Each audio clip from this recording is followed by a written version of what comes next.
Hi, everyone. Ed Bixby here from the Global Green Burial Alliance, and this is Spotlight Now. Today, we're here with Sheila Champion. Sheila is the owner of Alabama's first green burial cemetery, the Good Earth Green Burial Ground in Hazel Green, Alabama. Pushed by her grandson to create the Good Earth, her cemetery was founded on three tenets: family participation, lower costs, and helping the environment. Entering her 10th year as a death worker, Sheila, with the help of the Institute for Justice, was able to change 2 Alabama laws to allow anyone to sell funeral merchandise in the state and permit families to have funeral services without a funeral home or director. So welcome, Sheila. Thank you.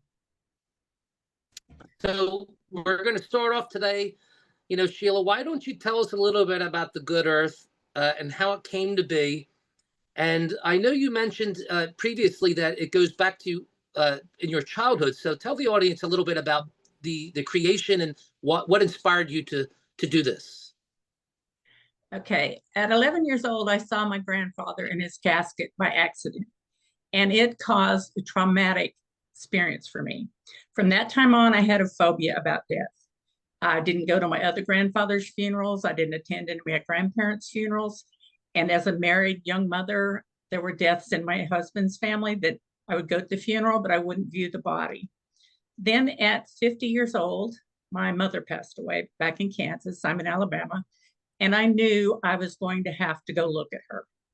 My kids were there, though they were adults, for my dad, my siblings. So I went in the funeral home.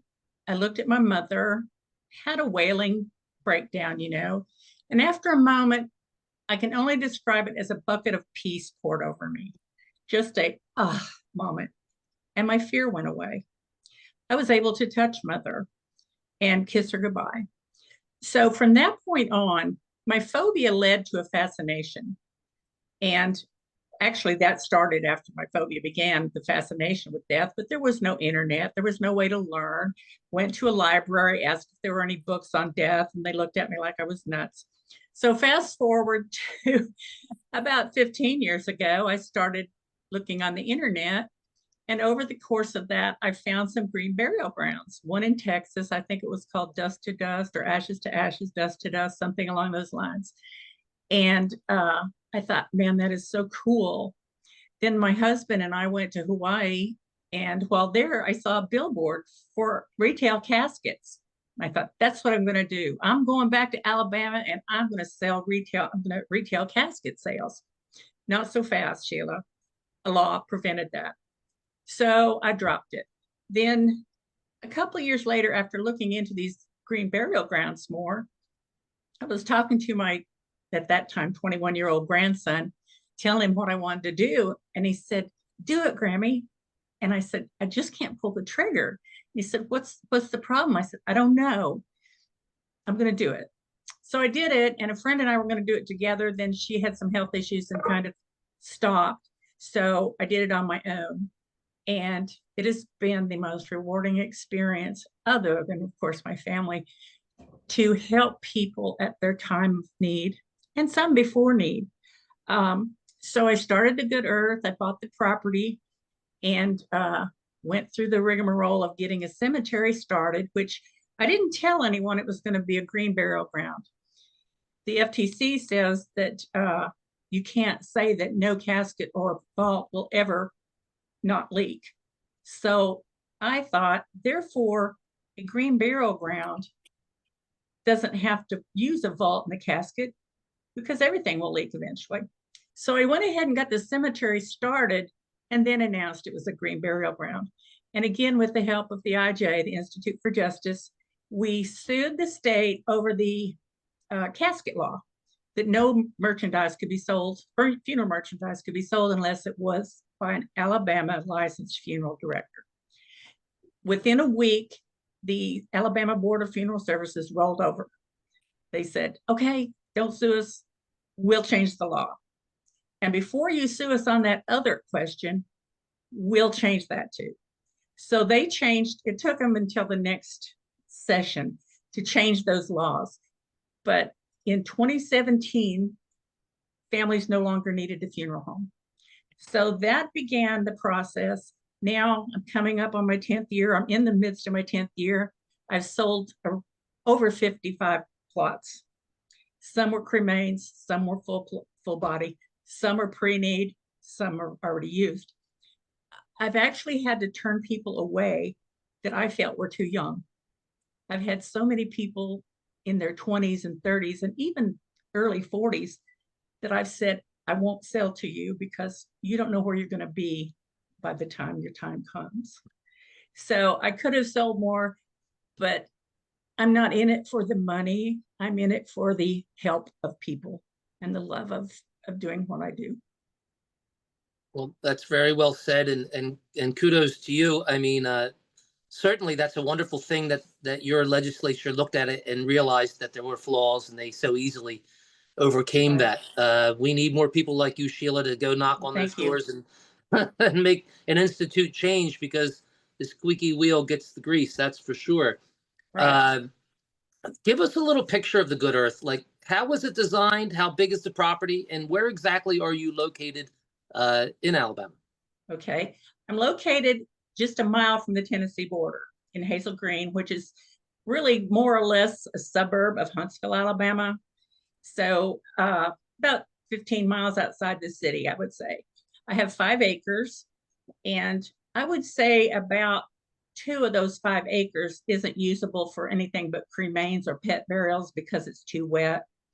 But the remainder, there's about a third of an acre that I call the meadow, which is planted with native seeds. So I have milkweed to try to attract monarch butterflies. I have Indian hemp that attracts other moths, that will feed and attract moths. There are some flowers, some wild or some native grasses, I should say. So that's the meadow area. Then the wooded area, I keep a path through there. And people tend to be drawn to the woods because it's so beautiful out there that you just pick a spot. And I don't have a cemetery layout. People just walk up, we look around, and they say, that's what I want right there. And that's their spot. So that's how we do it at the Good Earth. There's no traditional cemetery involved, or what you would think of. As far as markers, in the meadow, you can have a marker as long as it's only about 3 or 4 inches high so that I can have it bush hog over. I do bush hog that area once a year, right after the first heavy freeze. And then out in the woods, you can have as big as you want, as long as you can get it back there without taking down trees or using mechanical means like a forklift or something. So I've got I think of it as they're decorating my land, because some of the beautiful rocks, they're not necessarily native rocks, but they're nature's rocks. I have had one lady put up a wooden sign, actually a couple of them. And so to me, it's like decorating my property. So that's kind of how we do it here. It sounds lovely. It sounds, I mean, that's really the way it should be, to be honest with you. In September, Tell us a little. sorry, go ahead. Go ahead. No, go ahead. I was just going to say, in September, about mid-September, depending on the weather and the rain we get or don't get, the meadow is a solid bank of yellow with tickweed and goldenrod. So it's really pretty that time of year. And of course, in the spring. Oh, I can only imagine. I mean, that's a beautiful part of the country. If anyone's never been to Tennessee or Alabama, I encourage you to go. It's absolutely gorgeous. Tell us a little bit about the funeral experience at Good Earth. I see that family participation is a big part of what you do. So I guess walk us through what the process might be like when a family does arrive and have a funeral. Okay. One of the questions I get frequently, and I'm pondering it, is, do I come pick up the bodies and transport? No, I don't. I would like to find a way, and I need to talk to the Board of Funeral Services, whether that's legal or not, for someone to do that besides a funeral home. So typically a person will call and they'll say, mother's on life support, what do we do? Come out and pick out a plot, pay for it. And then at the time of death, the families can either bring the deceased here themselves. I've had families rent a van. I've had families use their SUV, and some families use funeral homes. So we're going to go with the thought of doing it yourself. So they bring the body out, and we've got the grave digger. All graves are dug by hand, and he gets the grave dug prior to the body being here.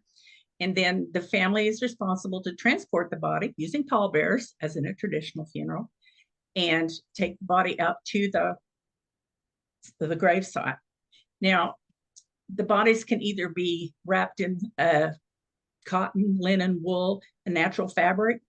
I say, get a cotton sheet, or they can use a cardboard casket, which is used for cremains, or I sell a plain pine box casket, which is just that. It's a plain pine box with rope handles. I'm a poor salesperson because I tell people you really don't have to spend that money on a casket. Just wrap them in a sheet. And it's very raw. It's very raw to go to a funeral where you see a body wrapped in a sheet that you can tell where the head, the feet, etc. are. But it's also, in my opinion, the real knock it beside the head, that person is gone. So we can lay the body out across the grave on a board or immediately lower it into the grave. And families can do as much as that as they want. Some families have chosen to dig the grave themselves, which is a lot of work. But I've had 3 families that dug the grave themselves, not just to save the money, but the last act of love. And it's just a beautiful thing. I've had my last funeral, there were probably 30 people here. I've had upwards of 40 people, or I've had 2 people. So it's however you want to do it. You don't have to feel bad that, people think that the more money you spend means you love mom more than anyone else. And that's just not true. To see a family care for their own and not spend $10,000 or more dollars to bury them, that's my reward. That is my reward. I get hugs from people. I've become friends with some of them. And I had a gentleman visiting, and we took a tour, and I would say, well, now this person, yada, yada, and that person. And he said, you know everybody's name. I said, yes, I do. Of course, I'm up to 55 or 56 now, so it's getting a little harder for me to remember everybody. But in my mind, I see each of those funerals taking place. And I've had a woman call me that had had a miscarriage, less than 20 weeks. And she said, a funeral home won't help me. And the coroner won't help me because it's considered a miscarriage. But that was their baby. And I said, well, I'll help you. So they brought their little fetus out in a vessel of some sort. I don't remember quite now what it was. And had the priest come out and buried the baby. Unfortunately, within a year, they had another miscarriage and did the same thing. And one day I was traveling through the cemetery and I thought, one day they're going to come back here with a baby. I swear within 6 weeks to 2 months, I was in my kitchen. I live on the property. And I saw them drive up and they're getting this little papoose thing out. And I'm like, oh my God. I ran out there and I said, what do you have? And they said, our baby, little Felipe. Oh, it was so thrilling. Then last summer I was out there again. I didn't know they were here. They had a little girl too. So they had 2 rainbow babies since then. It was so touching. I feel a kinship with these people, So in the course of a year, I had buried 6 or 7 infants, either fetus or babies. Only 2 were actual viable.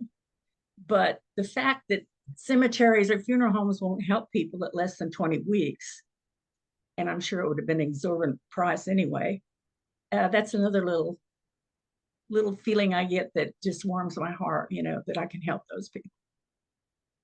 Absolutely, Sheila. And that's what it's all about. And when I listen to you talk about it, I can see the passion that you bring to it, and I can understand it as an operator because I feel the same way. You walk this final journey. You have an experience with these families that transcends it. You become almost part of their family because exactly. You've helped them through the worst part of but you've uplifted them to make that moment not feel bad, but actually feel good and memorable, knowing they're caring for their loved one in a way that is different, that that they can not be locked up in that grief. So everything you've said, I really appreciate you saying this to the audience because that's important to know. I mean, a lot of people don't know it, haven't experienced it, but to hear it from you will help them understand more as to why we do what we do. Thank you. So Yes. thank you for that, Sheila. You know, when it comes to what we do, sometimes it comes with a little bit of controversy. So let me ask you this: how did your local community receive green burial, and were the initial reactions different when you opened in 2016 as far as what they are now? I kind of think I know the answer to that. So how was that went for you? Yes. Well, I only publicly had one bad response. And that was, I think, my neighbor, though I didn't know him at the time, but I think now that's who it was. A local TV station had interviewed him and asked him about it. And he's an older gentleman, even older than me. And he said, well, I think it's tacky. People should be buried in their church cemetery. Well, excuse me. We don't all go to church. Not every church has a cemetery. Wrong answer. So that was the only real negative. One neighbor was relieved because he thought I was putting in a trailer park when I put in a gravel driveway. So they were relieved. And I've had nothing but good things said since then. I've spoken to many groups, one at the local University of Alabama here in Huntsville, and I've had referrals coming from those presentations, people coming out, oh, you spoke to us, I was there, da, da, da, da. So that's the only advertising I've done. I've never had to post anything. I mean, I have a Facebook page and a website, of course, but as far as ads in newspapers or paying for ads, I had so much attention when I first started. And even since then, my grandkids think it's cool that they can Google my name and see Grammy's on YouTube, or you can find Reddit or whatever. So fortunately, I've had good rapport with people. That's great. No, and that's a good, that's what it seems to be in our movement, that a lot of times it is the not in my backyard attitude, but that typically changes over time because people are only afraid of what they don't know or understand. Right. And once they come to understand you're doing good work, then they actually become, champions of what you're doing. So I'm glad to hear that it wasn't that difficult for you. We've talked about a lot of fond and rewarding experiences already, but I mean, is there anything, and maybe you've already touched on it with what you've told me, is there, do you have a fondest or most rewarding experience since you started this that you'd like to share? They're all special to me, Ed. Each one of them just touches me. I've had a woman bring her father up here and considered him just a vessel, and it was almost like just throw him in the hole.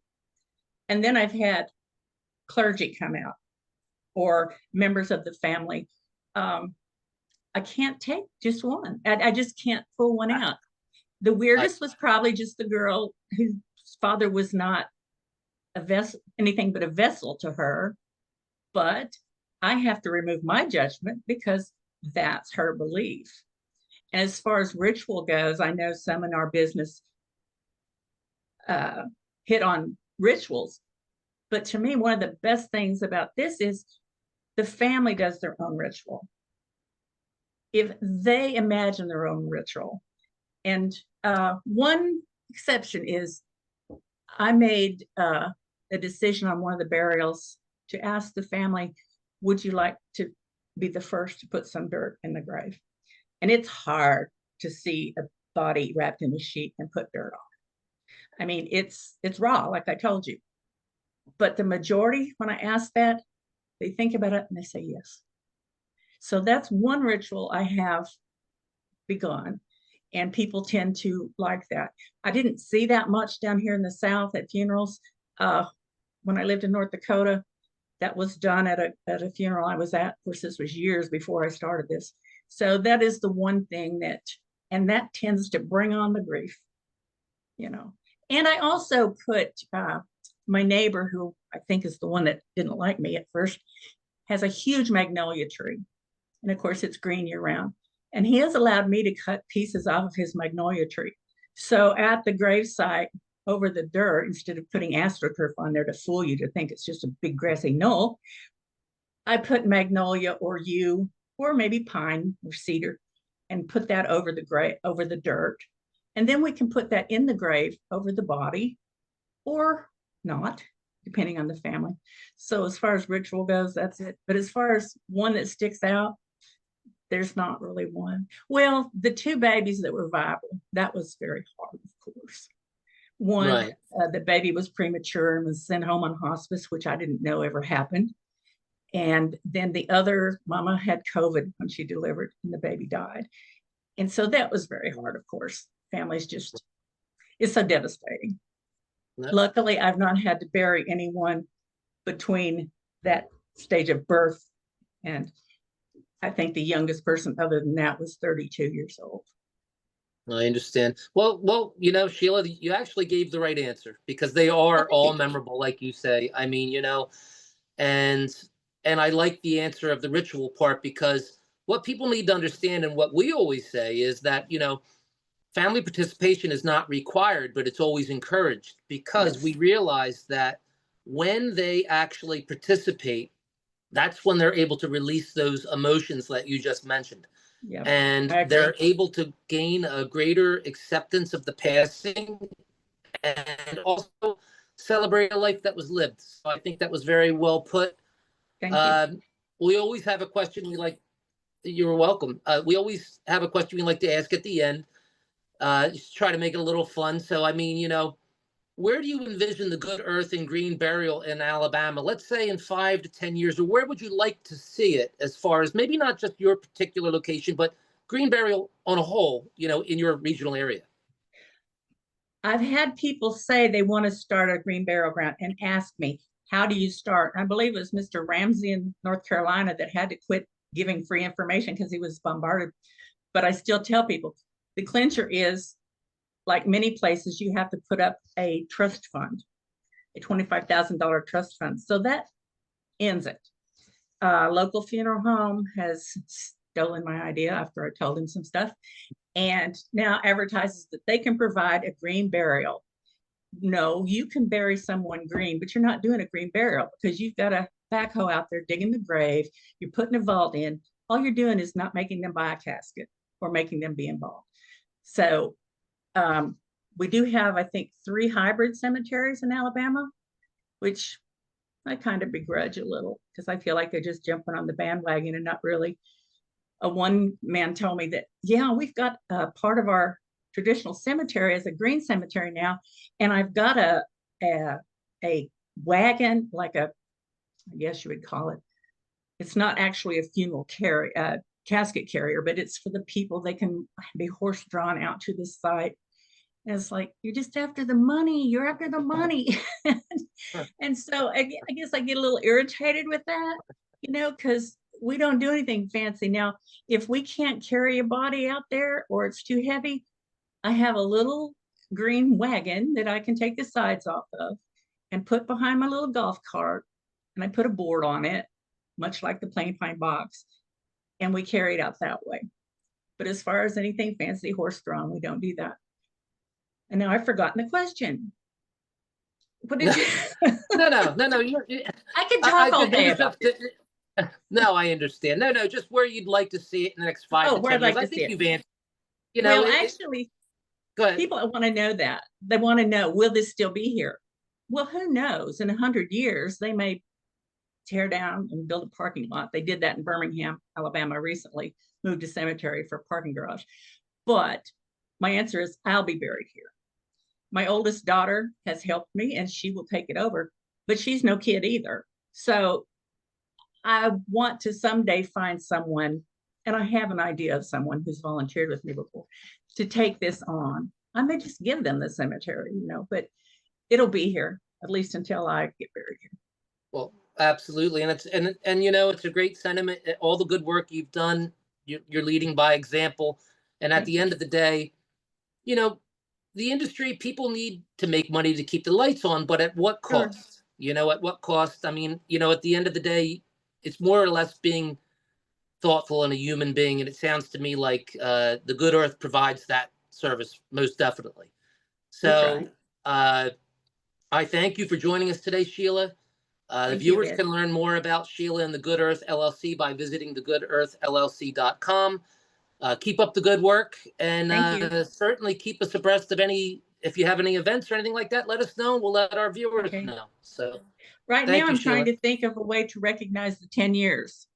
You know, it won't be a celebration, but a recognition of the 10 years. And I saw one thing on Facebook where they had a meet your neighbors, to where you invite all the people who have family buried here and have them come out and get to know each other a little bit. So I'm thinking maybe along those lines. No, But that sounds great. Well, thanks, Sheila. Thank you, Absolutely. Ed. Thank you very much. All right, everybody. Okay. See you at the next time. All right. Bye-bye. Bye.